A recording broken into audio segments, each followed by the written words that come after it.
लहान मुलं जर हे हट्ट करत असतील ना की मला बाहेर घेऊन जावं, मला रेस्टॉरंटमध्ये घेऊन जावं, मला हॉटेलमध्ये घेऊन जावं, जिथे पण म्हणजे बाहेर घेऊन जावं काहीतरी नवीन डिश खाण्यासाठी, तर त्यांना म्हणायचं जरा मला 5-10 मिनिटं दे, मी तुला एक अशी डिश बनवून दाखवते की तू मग बाहेर जायचं नावच नाही काढणार. तांदूळ नाही, पास्ता. पास्ता. हा, नमस्ते. आज मी व्हाईट पास्ता बनवते. व्हाईट पास्ता, त्यासाठी लागणारं साहित्य दाखव. म्हणजे खराब पास्ता. खराब पास्ता नाही, व्हाईट पास्ता म्हणजे कलर सर्व व्हाईट. सर्व व्हाईट. हा, कलर नाही त्याच्यामध्ये. पास्ता शिजवायला मी पाणी ठेवलंय उकलायला. अर्धा चमचा मीठ टाकलंय. आता त्याच्यामध्ये आपल्याला पास्ता टाकायचा आहे. पास्ता चांगले 5-6 मिनिटं आहे ना शिजवून घ्यायचे. पास्ता आपला मस्त शिजलाय. 7 मिनिटं झाली, गॅस बंद केलाय. आता हे पास्ता आहे ना आपल्याला चाळणीवर काढायचे आणि तिकडे आपले कॉर्न पण बॉईल होतात आहेत. 5 मिनिटं कॉर्न बॉईल करून घ्यायचे, शिजवून घ्यायचे. पास्ता शिजवून ठेवला ना की त्याच्यानंतर आपण थंड पाणी असं टाकवायचं त्याच्यावरती, मग ते असा मोकळा होतो.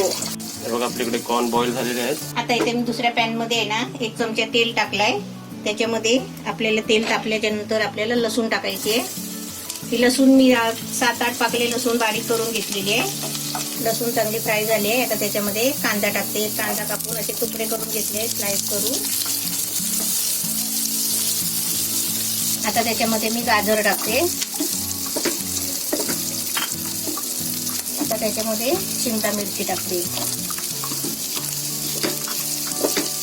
हे चांगले आहे ना थोडे फ्राय करून घ्यायचे. 2 मिनिटं झाले, भाज्या चांगले फ्राय झाले. आता 1 चमचा काली मिरी कुटून घेतलेली आहे. त्यातली अर्धी आहे ना, अर्धी मी याच्यामध्ये टाकते भाजीमध्ये आणि आपल्याला अर्धा चमचा मीठ टाकते. आता त्याच्यामध्ये एक कॉर्न टाकते.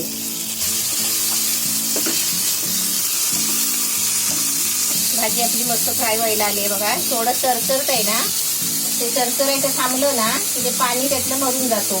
ही आपली भाजी आता मस्त फ्राय झाली आहे. आता मी काढते साईडला आणि आपल्याला इथे दुसरी कढई ठेवते. असं वाटतं असंच खावं, हे मस्त वाटतं ना. असंच पण खायचं, त्याच्यात तर मीठ पण टाकलेलं आहे. ही एक रेसिपी झाली इकडे अशी. असं कोणाला कॉर्न खायचे असतील ना तर असे करून खायचे, फ्राय करून. कॉर्न आणि भाजीवाला गाजर आहे, शिमला मिरची आहे. आता हे आपल्याला बटर घ्यायचं आहे. असं अर्धा कमी असं घेते. त्यामध्ये आपल्याला 2 चमचे मैदा टाकायचा आहे. आता बटर मध्ये पीठ बघ, मैदा आपण चांगला मॅश केलाय आणि मस्त सुगंध पण छान आलाय ना. आता याच्यामध्ये आहे ना मी 2 कप दूध घेतलाय. पहिले 1 कप म्हणजे अर्धा दूध याच्यातला यात ओतते. 1 कप ओतला. हा, 1 कप ओतला. हे चांगले गुटल्या मोडून आहे ना त्याच्यातून शिजवून घ्यायचं आहे. आता ही मस्त ग्रेव्ही झाली आहे. आता त्याच्यामध्ये हे दुसरा 1 कप ओतते दूध. वरतून होतं का पूर्ण? हा, पूर्ण ओतायचं आहे. थोडं थोडं टाकला ना दूध की त्याच्यामध्ये म्हणजे कशा गुटल्या होत नाही. म्हणजे जरा लिक्विड राहणार ना जरा. हा, हे लिक्विड म्हणजे सुरुवातीलाच आपल्याला पूर्ण नाही टाकायचं. आता 1-1 कप पहिला करून टाकायचं. दुधामध्ये शिजवून घ्यायचा. अर्ध्या दुधामध्ये म्हणजे शिजलं की दूध शोषून घेतो ना तेवढा पीठ, सुका होतो आणि त्याच्यामध्ये ते दूध पीठ शिजून येतो. त्याच्यानंतर आपलं 1 कप दूध ओतायचं. मग आता त्याची ग्रेव्ही झाली बघ. पीठ पण छान उकळी आली बघ. एकदम व्हाईट सॉस मस्त बनलाय. आता त्याच्यामध्ये हे भाज्या टाकायचे.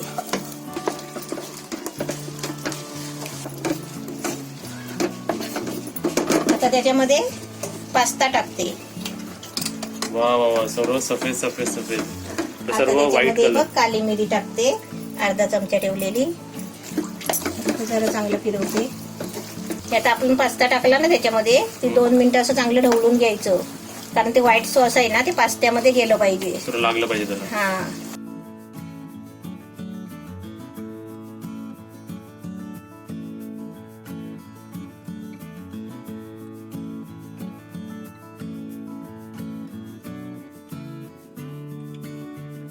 या चमच्याने खायची सुरुवात करा. घरी पण आपले एकदम हॉटेल स्टाईल पास्ता रेसिपी बनवू शकते. आणि हे व्हाईट सॉस पास्ता हे बघा दिसायलाच एकदम भारी, एकदम भारी वाटते.